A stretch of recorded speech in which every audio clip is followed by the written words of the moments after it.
welcome to our podcast, Heard One Scoop. I'm your co-host, Michelle, and here we've got Pablo, way far into the ether. Hello, Pablo. Hey, it is super dark in the blind eternities, but I'm here and I'm still talking. So hello, y'all. I had a curiosity. Is it also dark in your room? Are you just recording dark? Well, I mean, the thing is, I'm looking at the OBS screen, and if you do any sort of OBS stuff, if you're not doing anything with a video game streaming, all it is a black screen. So yes, I am actually staring into the inky black darkness of a black screen right now. We are going to be talking about our good old magic colors. And we're starting off, I guess, on the back of a card here, which is white. Yep.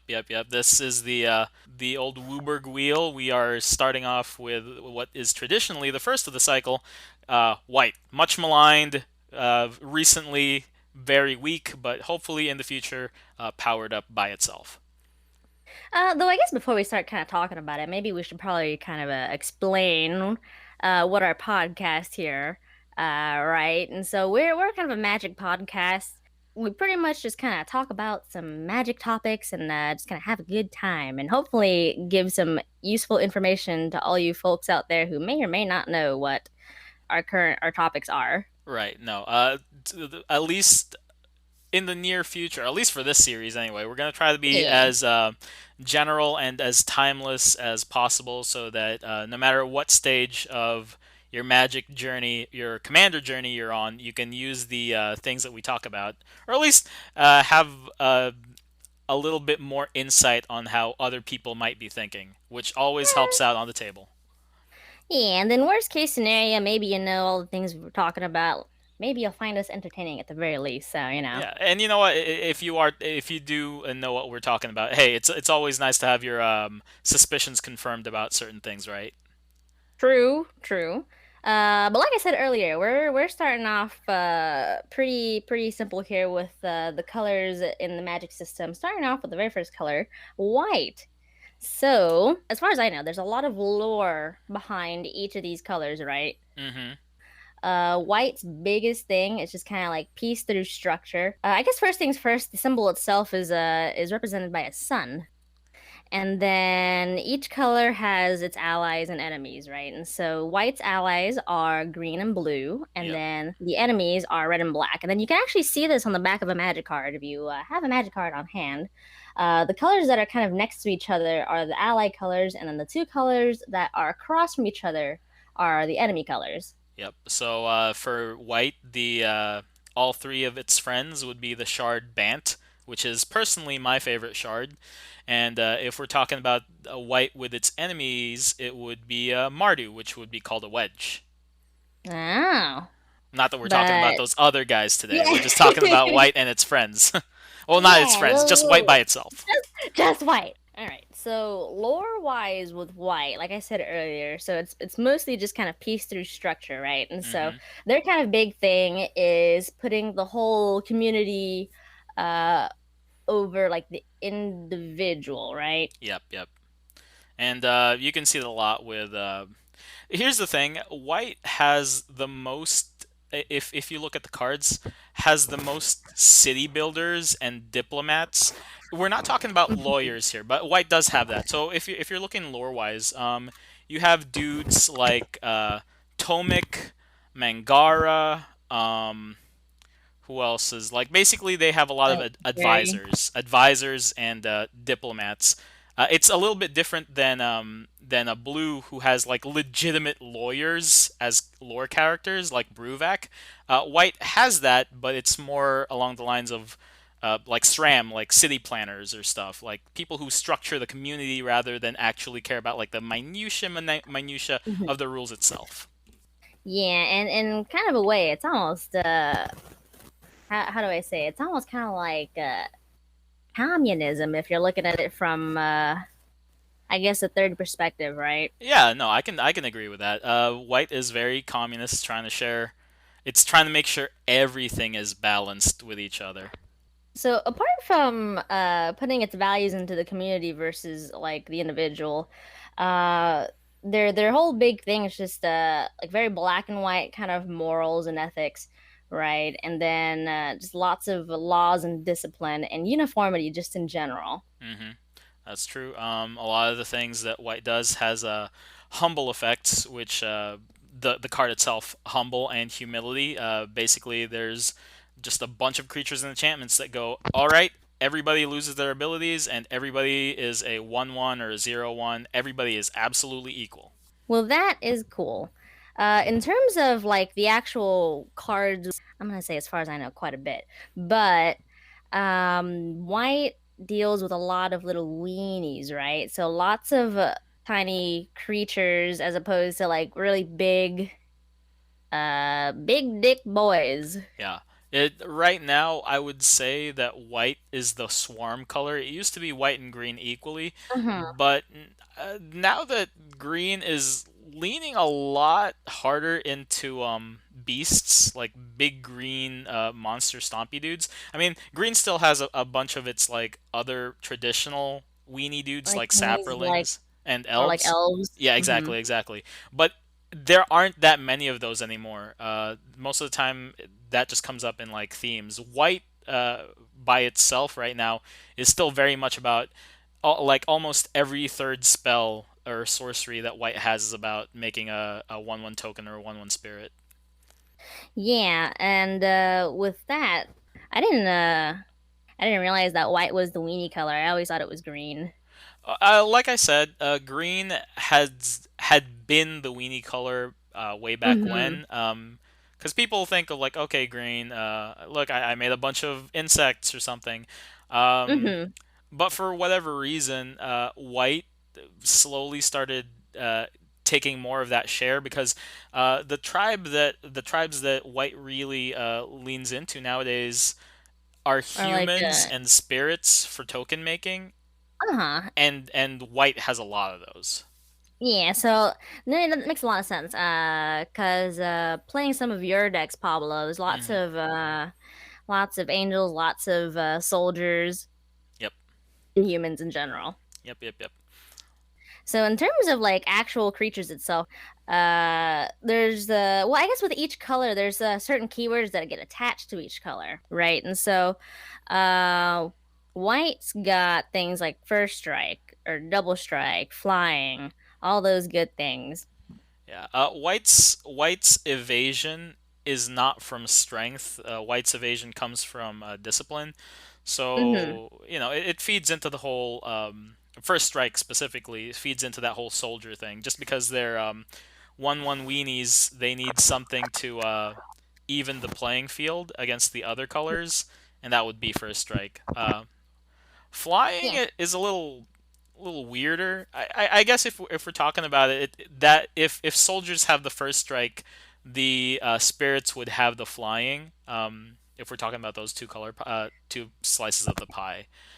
I guess things like angels and stuff too, right? And I guess Yeah, yeah, birds, yeah. there's a lot of birds in white as well. Exactly. Like there's well, I don't know what to say about birds other than they are a traditional white tribe. Birds.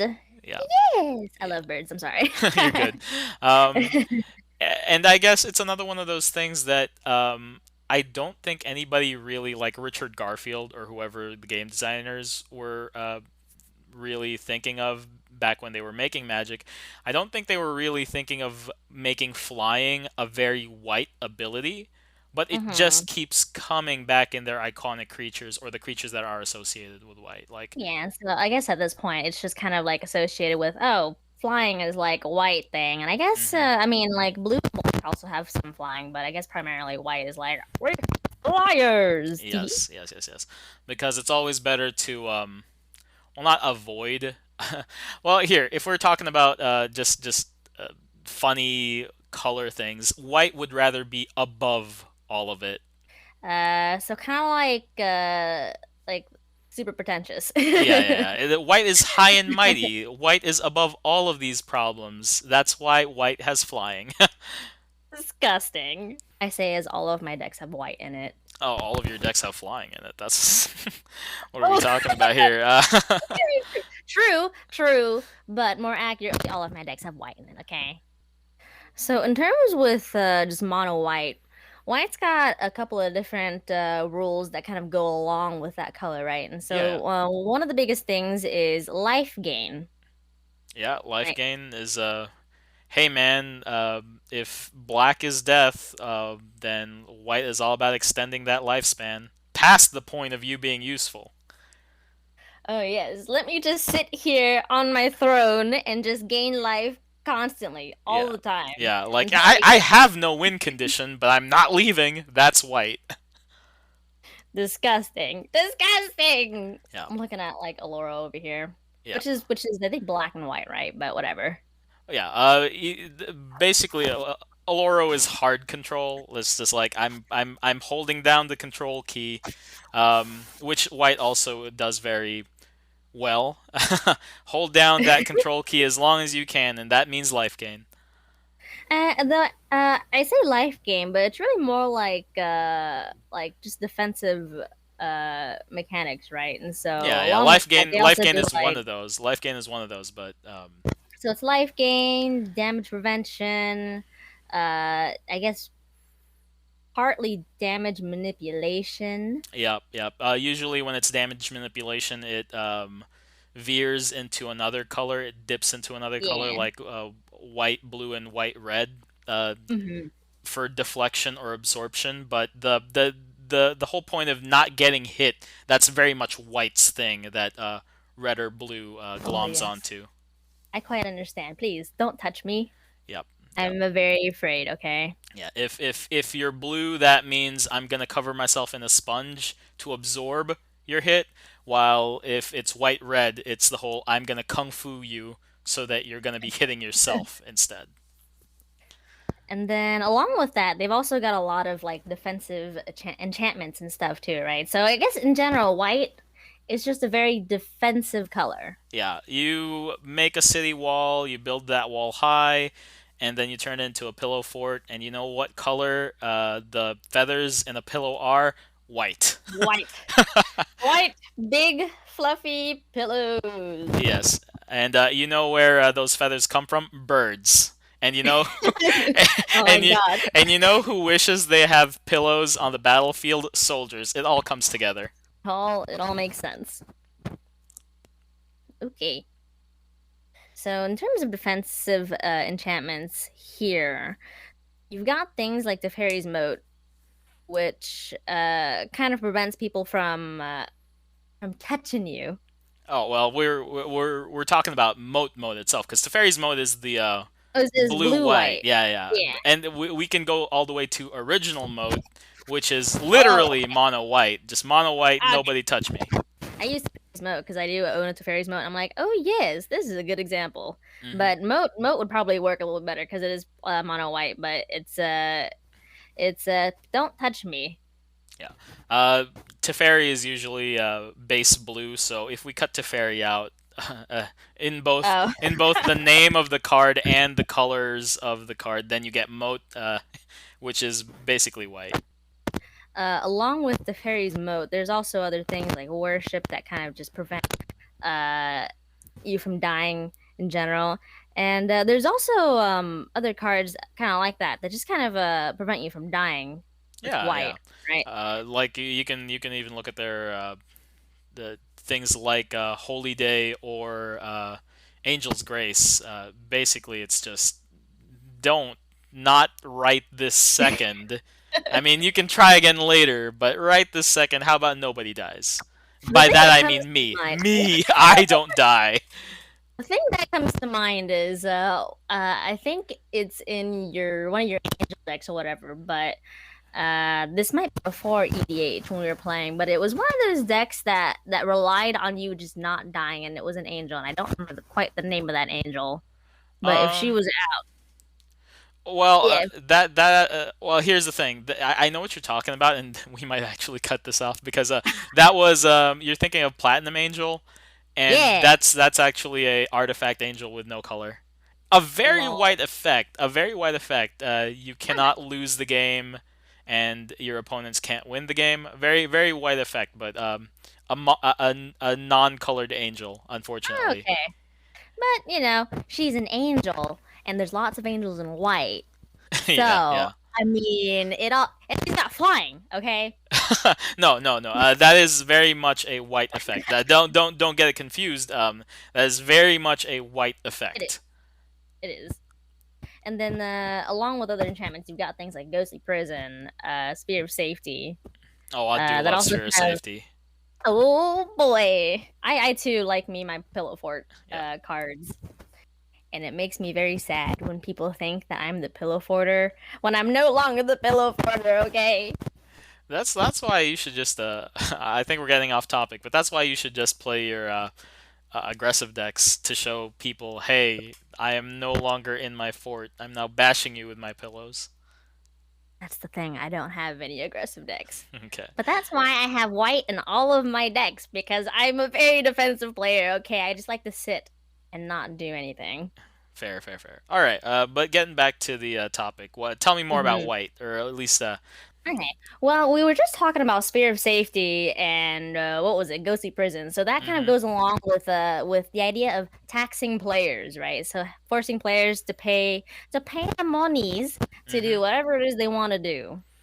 Oh well, yeah, that is something that white is very good at doing.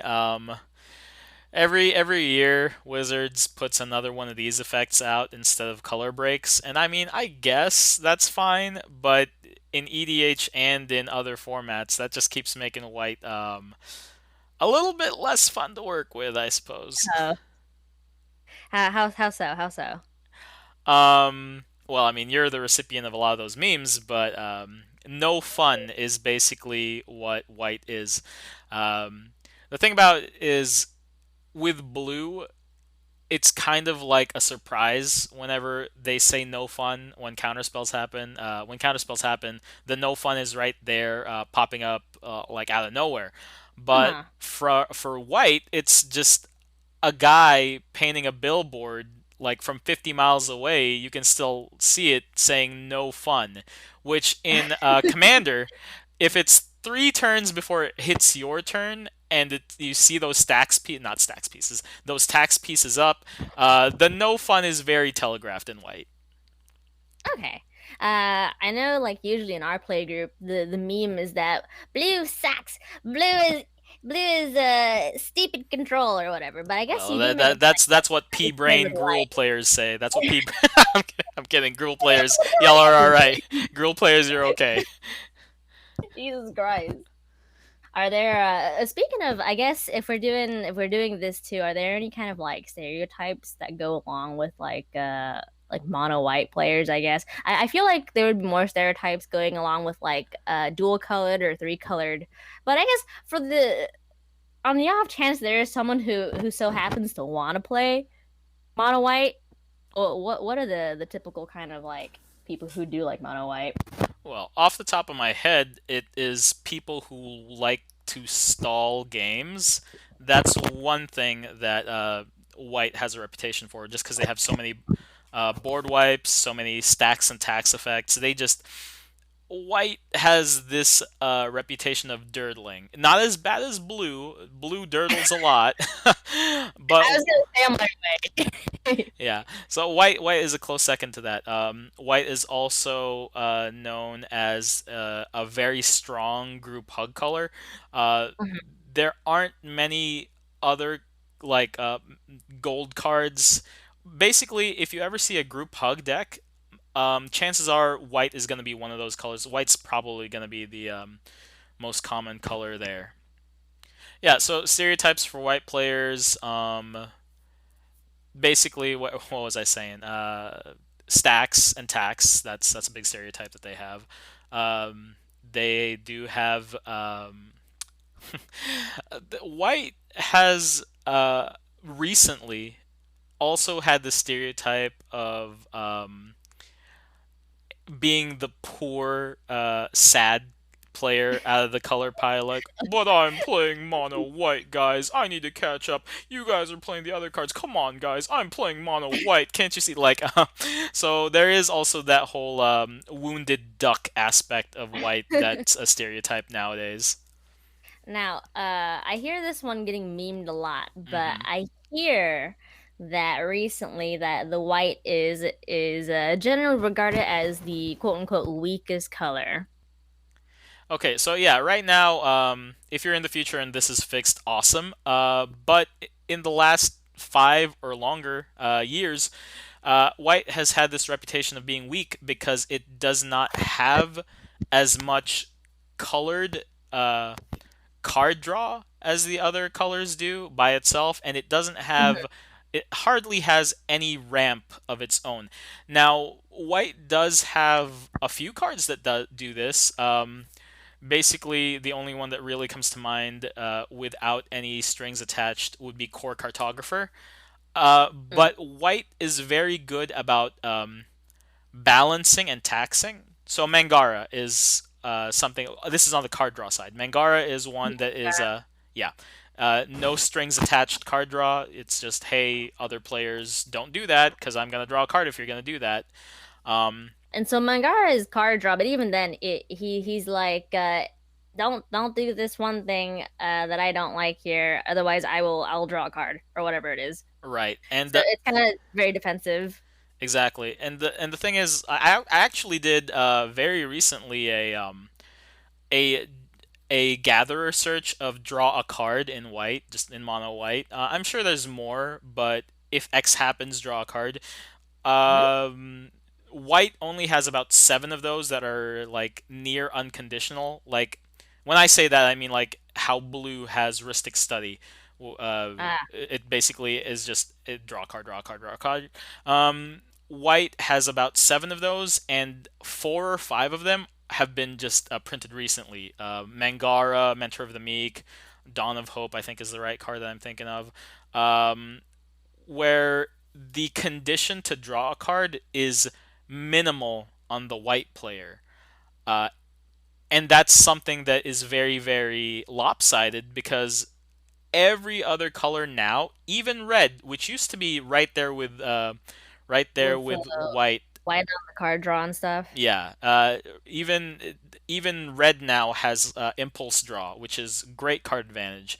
White doesn't have any of that, or at least it doesn't have it in the same proportions as every other color does. And when I say that, I mean like absolutely dismally smaller I than mean, all you the other did say there colors. was just 7 cards and all of mono white that did that. So I'm like, oh no. Yeah, and most people already they just ignore those altogether. Like the only thing that I see people run as a card draw in mono white is maybe Dawn of Hope and Mangara if they I mean like Mangara is a pretty popular card, so it's getting up there. But even other players are saying that Dawn of Hope is too slow or Mentor of the Meek is too Mm. slow because even then, even if the condition is very, very easy technically, like gaining life or having another creature pop out, green and blue and black even do that just by itself, just when Okay, that trigger uh, happens.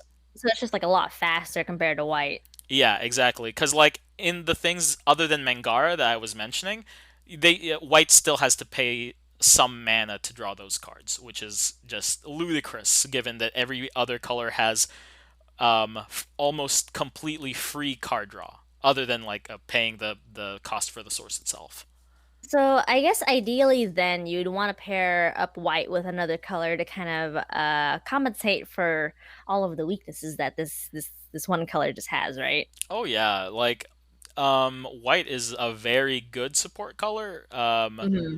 But by itself, it lacks on the two things that everybody likes in Commander. That Card draw and ramp. yeah, Yeah. exactly. Because in Big white, yikes.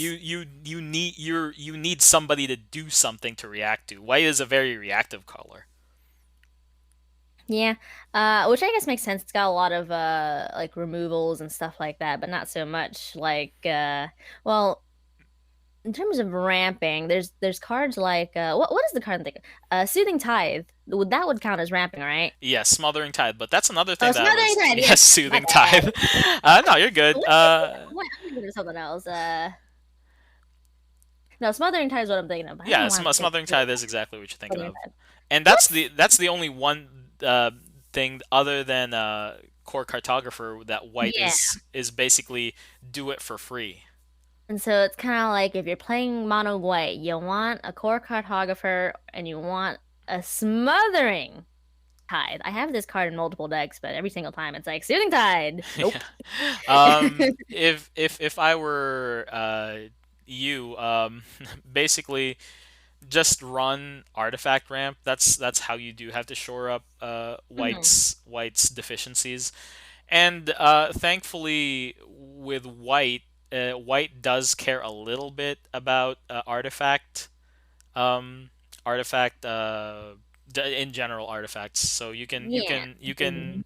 do a little bit of synergy. So if we're getting to specifics, you can have a Wayfarer's Bauble, crack it, and then use Savine's Reclamation or any of the other small white resurrection spells to get that Wayfarer's Bauble back, and that's how you ramp. But that's the problem with white. There's a For lot of workarounds for to even like just keep doing it. Yeah, no, exactly. That the thing about white is it taxes everybody, including the player working or including the player playing white. The white does not know how to stop taxing people. Like white just wants its monies, okay? Yeah, Just screw everything else, even if it screws you over. yep. It's the bureaucracy in motion. So the way I look at it, white and blue are the colors of bureaucracy, right? Hmm. Blue is the slow computer or the really weird filing system. White is the lazy DMV employee who's like, well, it's my lunch break, so just get back to me. What a terrible combination.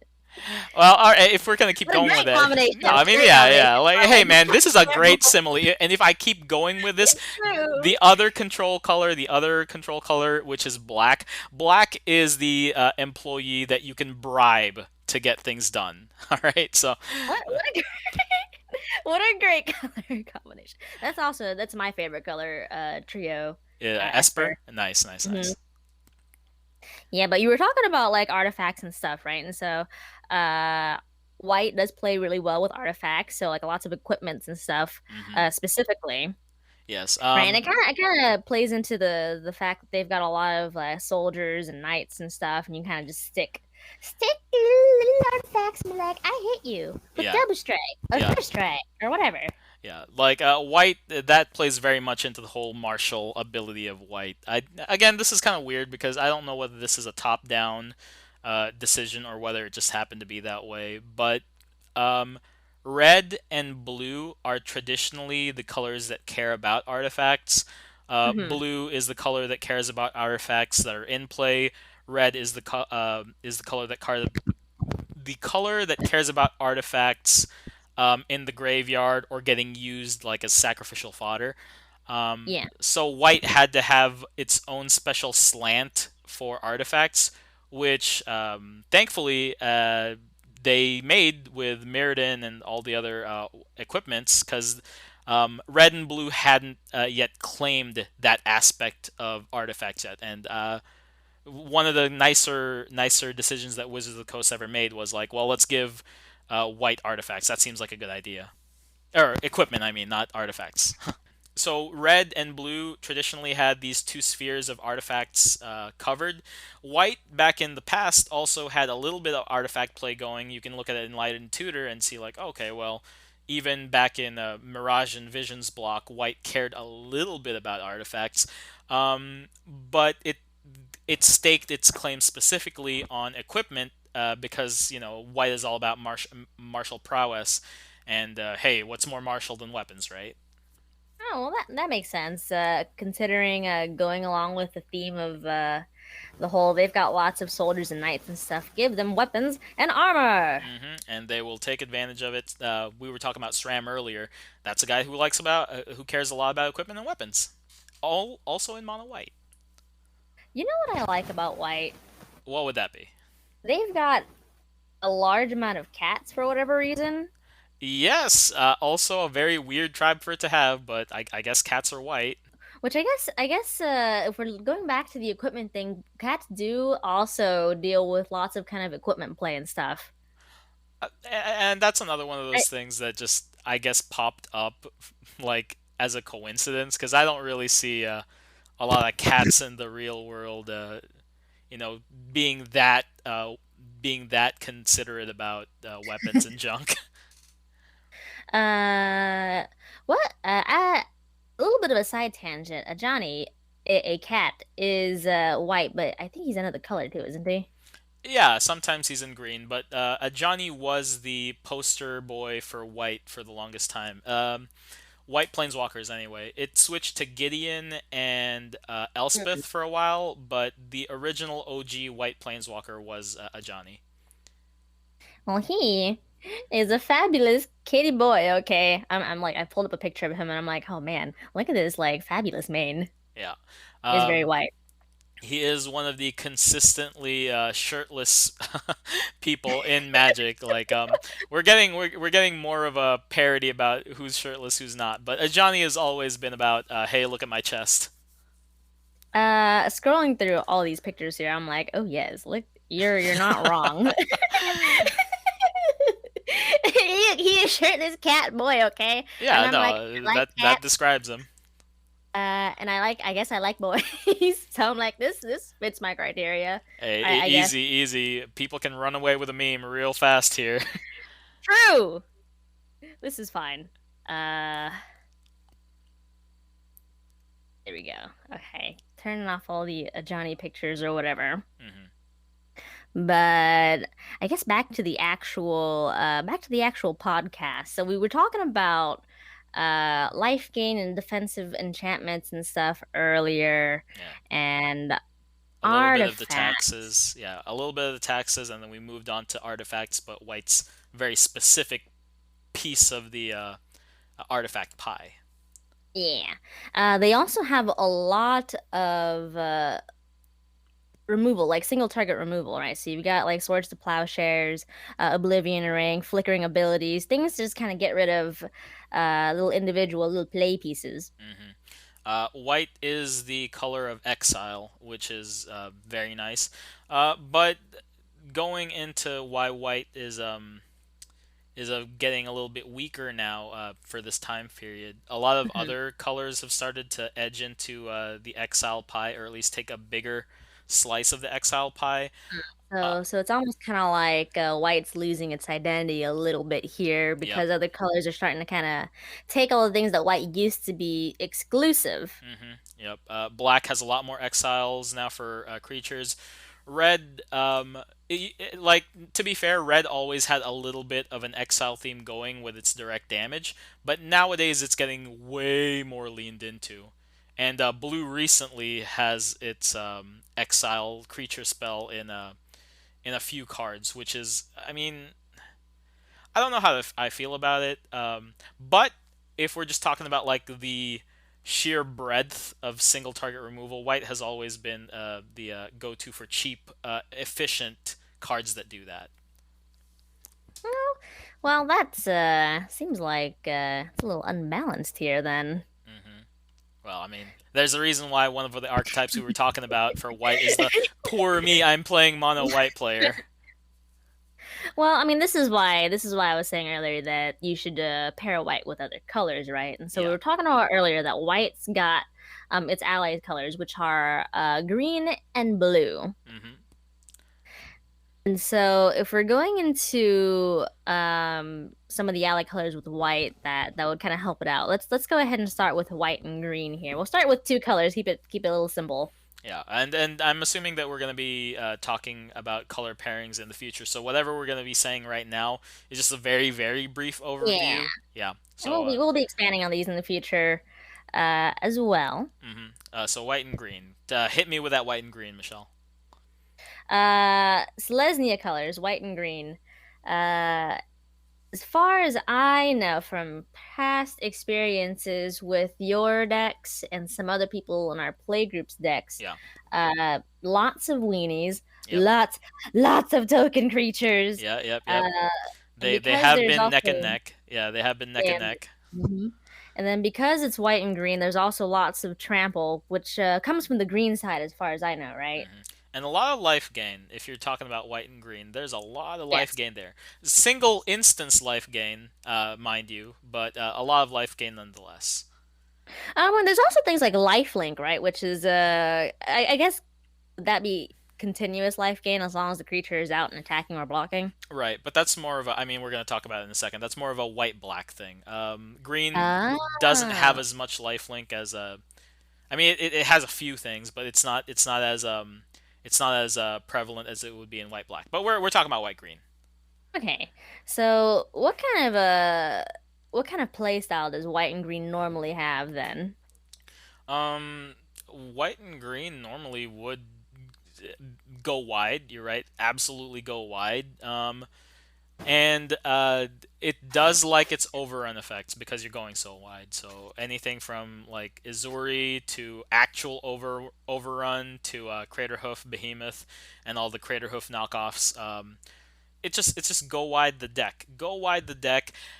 Yeah, and I was actually just about to say, so go big or go home, but if you get a board wipe, just die, okay? just uh, Just die. Look, I mean, like, if you build a big board, unless you have more steam to build up another board, it's like, oh no, I'm just dead. yeah, and that's why you have a lot of white card support cards. Now, here's the thing: these cards aren't like specifically white or green or Selesnya base, but that's why in Selesnya decks you find a higher concentration of them with Hmm. cards like Heroic Intervention or what else is another one? What is the spirit where you sacrifice it and then all your creatures are indestructible? Yeah. Selfless That Spirit, guy. like those guys. Yeah. You have a lot of effects that are in white and green that say, "Hey, guys, chill out. We're not gonna die today." It does that for its creatures and it does that for the player. But in Selesnya, it does that mostly for its creatures. That makes sense. Hmm. So that's white and green. Now, uh, white and blue, which is another color combination, is something that's very much so, I guess, memed on in our meta here because that's the big control colors, right? Yep. So the thing about white and blue is they are such a control pairing that they almost never have win conditions. All they do is slow down the game. Um, not That that not sounds like my type of game. and what ends up happening. Oh, okay. Oh. And what ends up happening with white and blue is that they will either rely on a gimmick or they will rely on combo to win. And that's why there's a maligned aspect to white and blue because it'll slow down everybody else and then it won't do anything with that advantage, or if it does something with that advantage it's something that nobody can stop, which is combo. What are you gonna do? But Which that's is white and blue. yeah. Well, I was joking earlier about complaining that like people call me the pillow fort player, but I say this, but I'm like white and blue in my heart, okay? Yeah, no, I also enjoy very much white and blue. They're the color of order, and sometimes that order means ordering nothing because you just sit there and do nothing. There is also one little subset in white and blue, the flicker deck. Um, Yes. that's the flicker deck is weird because again, this is another one of those things where I think that there was just a coincidence that kept happening, and then they just leaned into it as a gimmick. But white and blue have the most amounts of exile and return to play spells.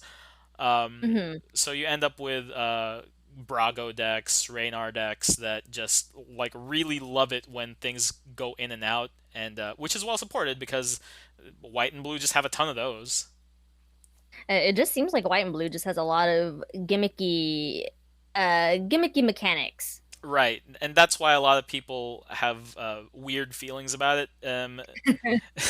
It's you're gonna if you lose to a white and blue deck, it's because of a gimmick. Even if they were controlling the whole game the entire way through, the way they're gonna win is by a gimmick. Unless, of course, you have the weird outlier commanders like a Bruna.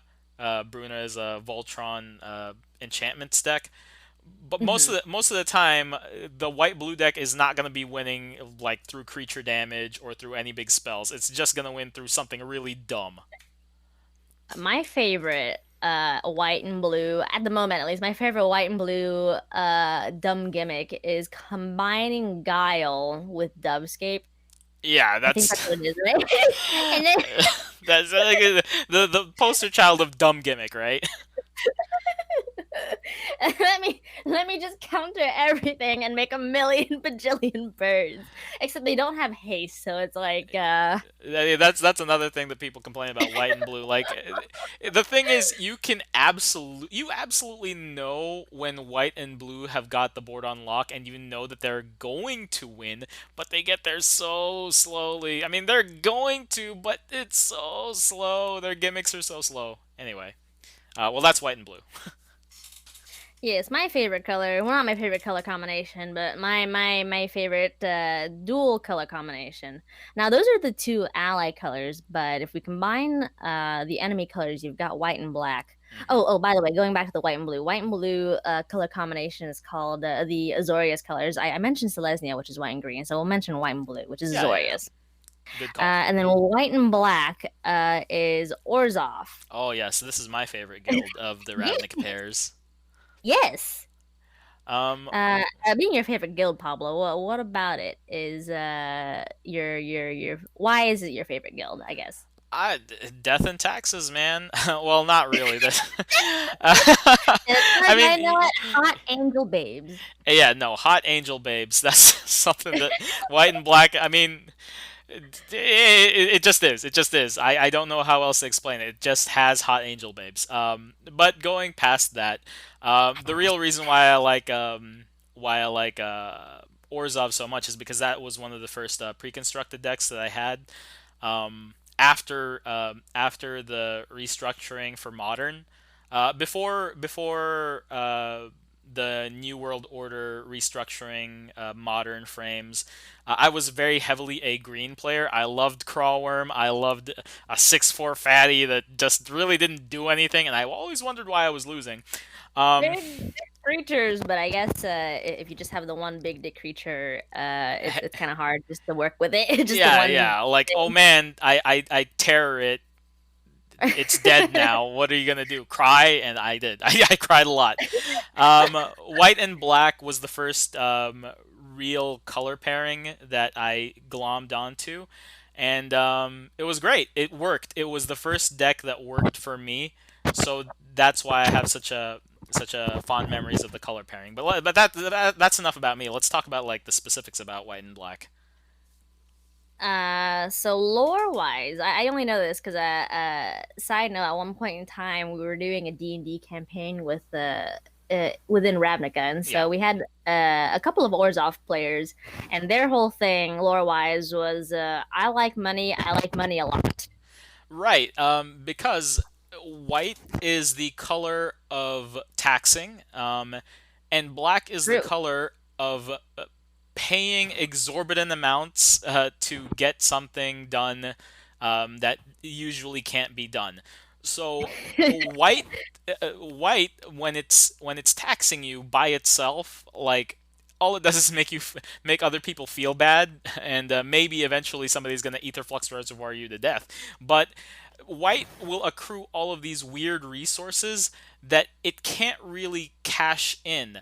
Black is all about cashing in checks that it doesn't really have the money for, or at least it will run out very fast. That's the whole black shtick, like sacrificing other creatures, sacrificing your own life to do stuff. Hmm. White And then oh, just sorry. keep yeah, like the last thing is white is all about giving you weenies and getting you life, but doesn't really do much with it. So when you have the two work together, suddenly you have the whole meme of it being the bank or death and taxes or whatever, because it's very true. White gives you resources, black can spend those resources. Yeah, and I was actually just about to say that like black does a lot of things where you lose life to do a certain thing and then white gives you life. So I'm like it's kind of like a symbiotic relationship even though they're enemies.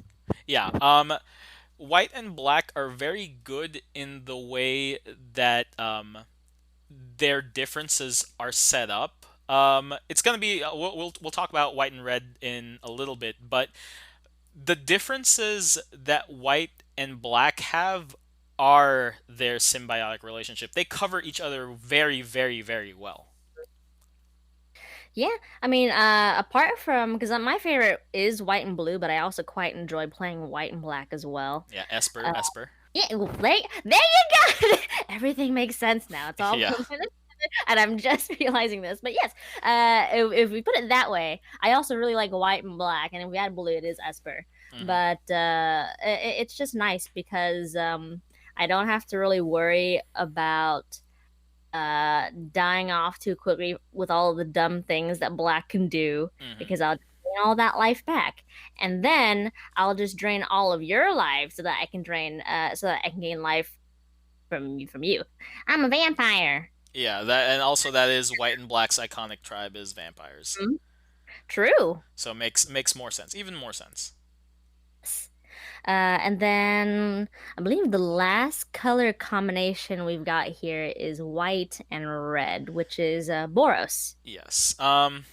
And we were talking about black and white helping each other out because of how dissimilar they are as enemy colors. White and red actually have one similarity, and they lean hard into that similarity. And And I'm gonna guess here, based off of our play group and just kind of some of the memes that are floating around, is that mhm, they're big old aggro boys, and then they lose steam really quickly. yeah, the white likes it when things are balanced, and red is all about dragging somebody down to its own level. So that's where you have all this aggression coming from. It's like a little pugilist underdog fighter that's like, "You think you're better than me?" That is exactly what Boros is. You think you're better than me? As far as I know, they also have a lot of like the soldiers and the knights kind of aesthetic, right? Exactly. Soldiers and Aggression, knights. aggression, aggression, aggression. White is mad because you have more stuff, and everybody should have that stuff. And red is mad because you have more stuff, and you think you're better than it. So it'll wreck your stuff so it can get to you. But that being said, they lose steam pretty quickly if the game goes on for too long. It's kind of hard for them to keep up. Yeah, Uh, yeah, they do yeah. spend resources a lot. And so if you're a Boros player, you better get on that game quickly, or otherwise you're just gonna sit there. And Thankfully, Wizards of the Coast has leaned in very, very heavily to equipment. So yes, Red's already pretty good at artifact stuff in general, and White is really nice at weapons based yes, things. So these two quote unquote weaker colors can now support each other fairly well once they're together. It used to be there were barely like um, maybe 10 cards in Boros that would help you draw cards. yeah. Not the case anymore. Like there's like five actual legendary creatures that just go like, "Hey man, do you have a equipment? All right, you know what? Draw 12 cards." Um, not draw one card. Draw like here you go, just half your deck. Yep, there you go. I'm joking, but Like that half of your deck is going to be full of equipment and junk that maybe won't be as useful to you. But hey, at least you're drawing cards.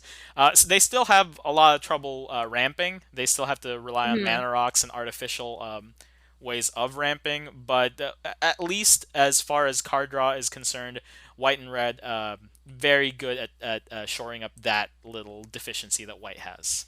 Well, because I guess because they're such quick players, a lot of the creatures in red and white are low cost, right? And so, Hmm. while there's not a lot of ramp, hopefully you have at least enough mana to send out some other weenies and hope that you'll be fine. Yeah, and that's another thing that white and red. Well, I guess white is good for. Hopefully, they might be able to get rid of your creatures, but you cross your fingers and hope that they won't be able to get rid of the weapon that creature held, so you can just keep Hmm. armoring up the next one soldier weenie in your arsenal to make it be able to stand up to that 6/6 dragon that is like blowing down on your house. Yeah, and then and white and red are really good at the combat tricks too, Yeah, no, right? nobody's better. Yeah. Nobody is better. I do know this because my one cat deck, Marisi, is white and red. Yes, but he's also green. But like white and red, he's got a lot of combat tricks. But we also have a couple of other players in our play group here that are very much so specifically Boros. The thing about white and red is so all the other colors have their own combat tricks. Maybe not blue, but their combat tricks are pretty simple. Like green is make it bigger. That's my combat trick. And black's Yeah. combat trick is I give it death touch. Yes. That's it. White and red is like, okay, do three somersaults, punch the guy's eyes out, and then afterwards steal all of their mountains. And like the combat tricks that white and red have are a little bit more creative and a little bit more fun than the It's combat like tricks of the other colors. yeah, because it's there's a lot more manipulation with what can attack, what can block, Hmm. uh giving double strike or first strike or things like that. Yep, exactly. There's a lot more wiggle room because of the evasion that white has, and the sheer speed that red has for combat. Because red just likes getting into combat fast.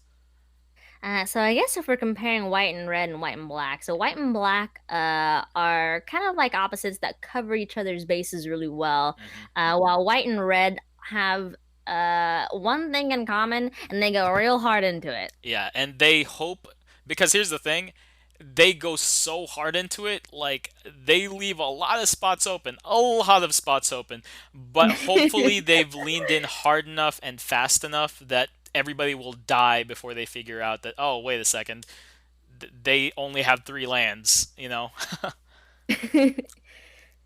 I'm like looking at this old white mana symbol and it's making me giggle because it looks so derp.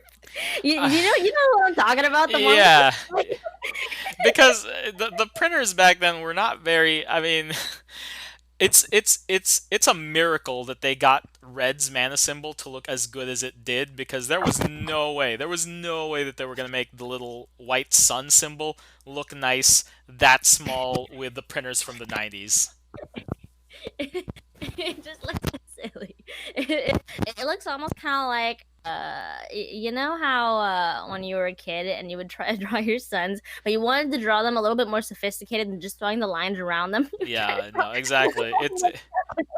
if it was me, I would say that this is the sun that you would make on a quilt. But Yeah, yeah. that's way back then. That's way back when. Like, thankfully, printers have evolved, and now we can look at the nice, complicated sun that White always wanted to have. Yes. But that was just a little tangent. I'm like looking at it, I'm like, Jesus Christ, it looks really silly. Yeah, But you can put a face in the middle of it, and it just complete it. Just go full derp with it.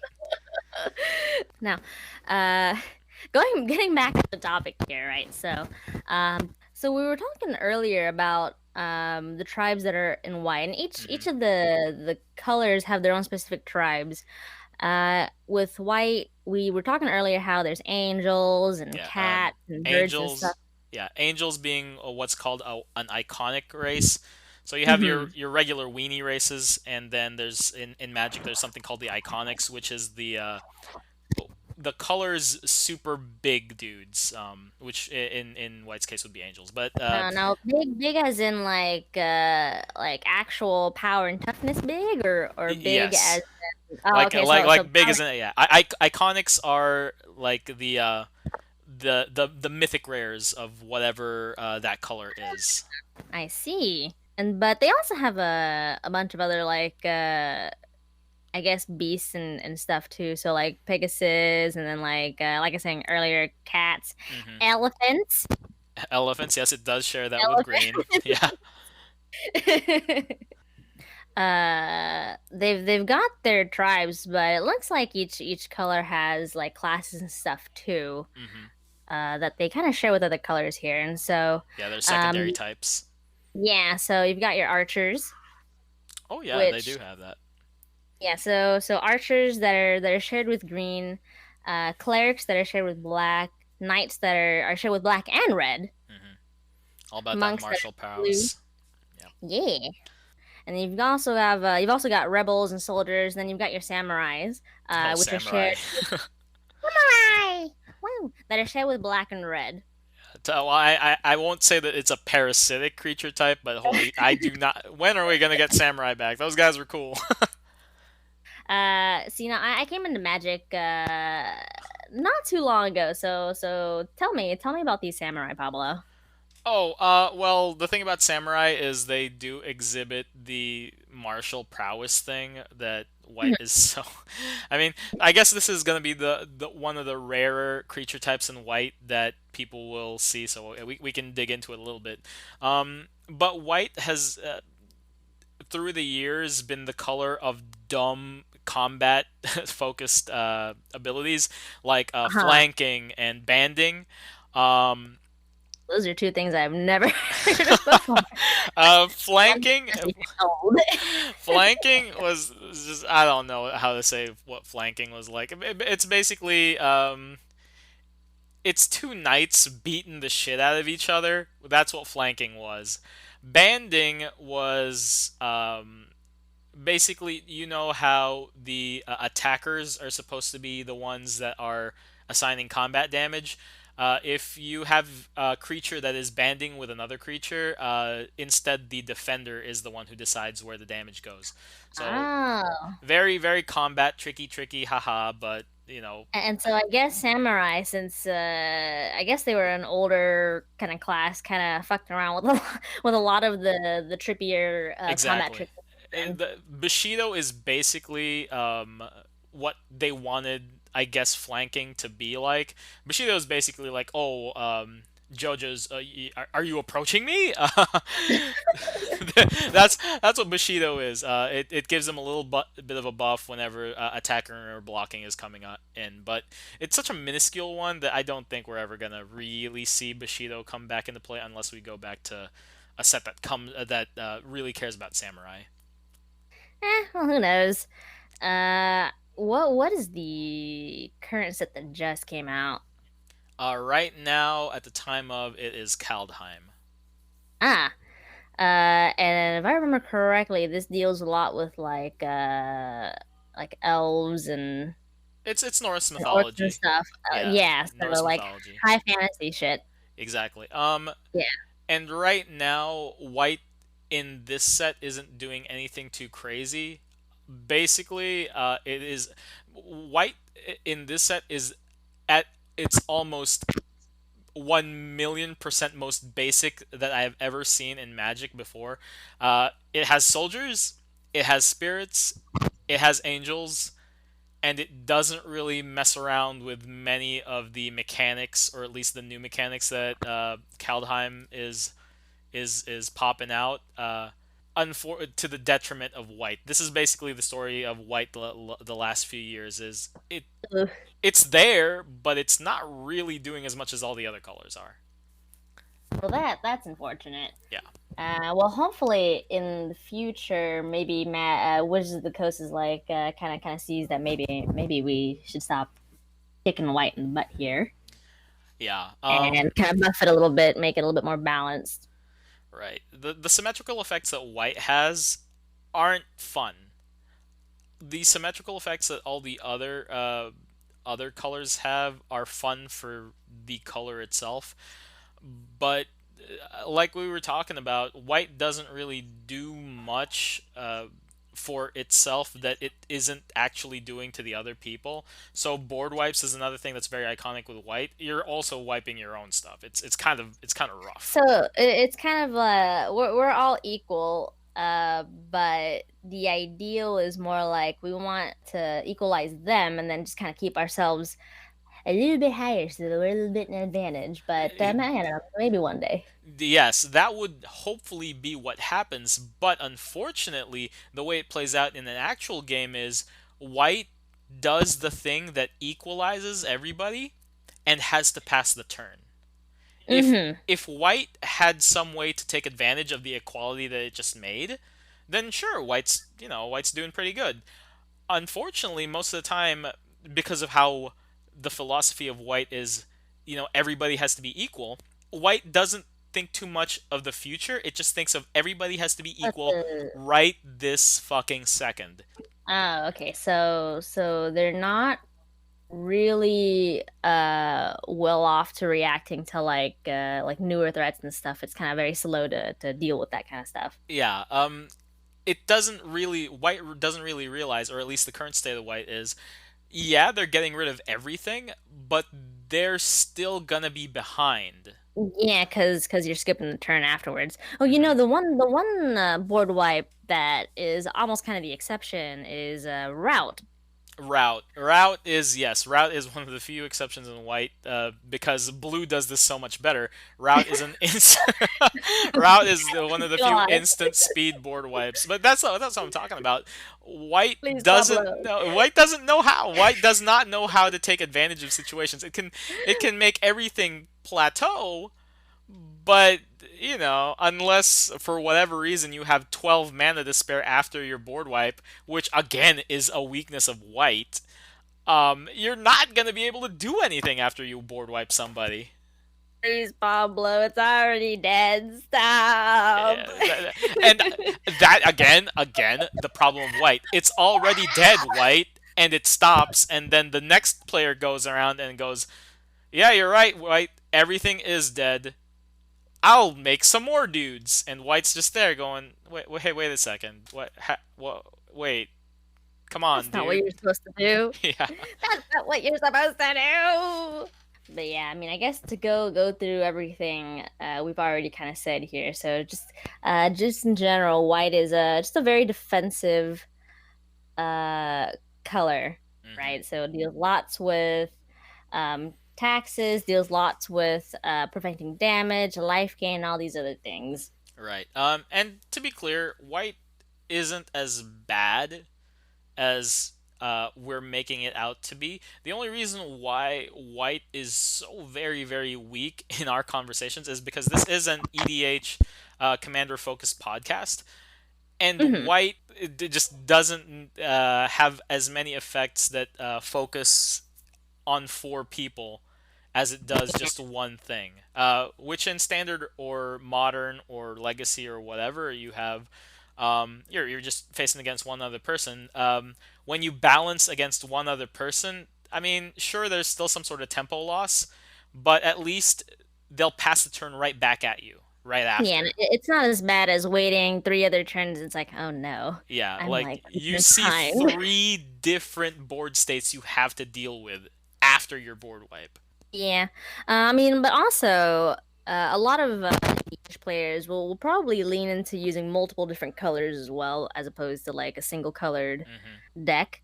Hmm. And so it is just in general a little bit difficult to deal with all these other people when they have lots of options and you're stuck with I exile the one thing and I board wipe everything. Hmm.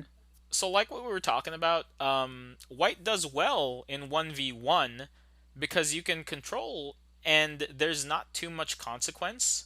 The thing is, if you're trying to do white's strength in a four-player game, if you constantly board wipe, if you constantly single target removal, if you constantly tax people, you have three board states that are pissed at you. That's what the difference is between white in mono in 1v1 versus white in EDH and commander.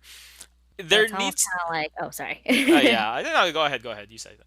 So in a 1v1 scenario, it's like one person's angry, but if you board wipe in a pod, it's like now we're going to arch enemy you or something. Yeah, or at least, You're dealing with more people. exactly, or at least they're going to be so annoyed they all form a pact of like, hey, let's kill this guy so that we can have our fun. Like, fuck this white player. All Exactly. they do is sit and gain life. All they do is sit gain life and board wipe. I don't. Are they even playing? Um, so yeah, mono white. A little bit tough to play EDH in just because the strengths of white by itself is not fun. It is not conducive to a multiplayer game. That's the plain and simple truth of it. It just Well, at uh, least for now. for now, Yeah. for now, you're right. For now. At least for now, but I guess at the time of this recording, if you're interested in playing a white deck, maybe put another color into it. So yeah, white is just a very tough mono color to play in Commander because of how I wouldn't say selfish it is. It's just again going to the no fun sign. It just paints the biggest no fun sign of all of the other colors. So if you're playing white, pair it with another color. That'll definitely be helpful. Hmm. Uh, Otherwise, if you're very insisting on playing white, you can do what someone I know does and play Oloro and then do nothing but put all white cards, and so you can pretend like you're playing white. Yeah, basically that's how But you want to have fun with white. You cheat. and then you tell everybody that you're playing mono white as everybody else looks at you and is like, "You fucking liar." No, yeah. So that's a little bit of a pessimistic note, but it is the way that it is. Even with look, even if this is going to be like 5 years from now, I really don't see how they could change White's identity to be more fun. But I guess the biggest advice that I can give you if you're playing mono white and intend to win, like tune your deck to a degree where it will take advantage of White's strengths, have a thick skin, cuz people will hate on Yes. you. Yes. People will meme on you. And in some cases, the memes will go as far as the next games and the next games until they eventually just target you for absolutely no reason because you're known as the pillow fort player. Yeah, no, Even, even when you're not the freaking threat, okay? yeah, it gets to the point where some players forget that you're forget why they attack you. They just do for whatever reason. I'm just memeing, by the way. Yeah. But yes, Well, to be fair, if you board wipe 15 times, like I can very easily see why somebody would be hating on you. or if you're like just constantly just taxing, just big tax, okay? Yeah. Give me monies, Yeah. pay your taxes. But white makes you forget that you're playing a game, and suddenly it's a tax season, and you need and you're opening up your H&R Block program on your computer. Just as a, just as a side note, going back to the Yoloro player, Yeah. I'm memeing. I don't mean anything by it, okay? No, I'm I'm not. just I'm just I'm joking. This is absolutely not memeing. I am 1,000,000% serious. I mean, Delusional. serious, yes, but there's no hate against. Yeah, no hate against the Allura player. You know who you are. But anyway, so what else we got, Michelle? Well, that's as far as I've got at the moment here. But Pablo, Yeah, how's your week been? I collect. Only as far as you're comfortable with. Yeah. I collect on the side. I collect sideshow premium format figurines. If you guys don't know what those are, if you ever been to a comic book shop and you see these 2 foot tall figures that cost like $500, I'm the schmuck that buys that. if you if you ever wonder who would spend like $500 for like a 20 pounds of plasticine, that's me, all right. I got one of mine that came in the UPS recently, and yeah, it's nice. I do not have space for it. It's just sitting in its Uh, box. so no. So are you the kind of collector that buys things and never opens them because it's like it needs to be in like perfect condition or whatever? Or do you not give a shit about that? For no, actually, no. I'm not one of those collectors because I don't have very many things that like necessitate that level of mint condition. Um, I do that for comic books. For comic books, I do that. I buy CGC and just keep them in their slabs. That's one thing. But when it's figurines or magic cards specifically, those were meant to be displayed. You gotta Mhm. unless you are somebody who specifically likes displaying them in the box. Sideshow figurines are not one of those things. They're meant to be outside. They're not like action figures that are like sitting in the blister packs where you can see where it's transparent. Um, you need to put these babies out. Hopefully not in direct sunlight because that's gonna be a bitch. Never do that. Never do that. Never do that. Uh, We'll ruin your things, okay? exactly. If it's a American polystone figurine, it'll fade out the paint, and if it's certain types of Japanese PVC or plastic models, it'll make this really weird filmy gunk. So never direct It'll sunlight, okay? melt. It'll melt. I mean, the, Melt. the Japanese figures, it's they've gotten a lot better than they used to. But I have a Cammy figurine from about 15 years ago. She looks good, but she's getting a little dusty. Whenever I try to clean that thing off with a feather duster, like literal feathers start sticking onto her. So She a little sticky, she a you little know. sticky, and not because of hot glue or anything. It's just literally that's how some of the older plastics that they used to make models and figurines were back in the day. A lot better now, but that's what I've had going on in my week. What about you, Michelle? Uh, Nothing much. Oh, okay. So I did get some new Magic cards recently, actually. Oh, okay. Uh, to boof up my Yennett deck. I Speaking of actually just Esper, got. Uh, yeah. So I just got approached to the second son. It just came in today. I figured, my girl Yennett needs a little bit of a a win booth. con, a little Yes. little boof, because otherwise, she just kind of summons her big creatures and they just sit there and have no idea what we're doing. Okay. Hey, that sounds exactly like you're leaning way more into the white-blue side of Yennet there, and basically you can't win without a gimmick, huh? Look, okay, I think that gimmicks are very funny, and I make my decks purely based off of funny factor, okay? All right, fair, fair, fair, fair, fair. Which is why Yennett is my favorite deck. Odd cost thingamadoos. Well, I mean, I can't really say anything about it because last night in the one of the few EDH games that I did play, I did win via a approach to the second sun strategy. So, Don't tell me anything, Pablo. You two are a gimmicky player, all hey, right? man, games gotta end. As echoed by almost every personality in Magic that plays EDH, games gotta end. People came in here for a good time, not a long time. Fair enough. Well, I think that's pretty much all we've got for this podcast here. Is there anything else you might want to add, Pablo?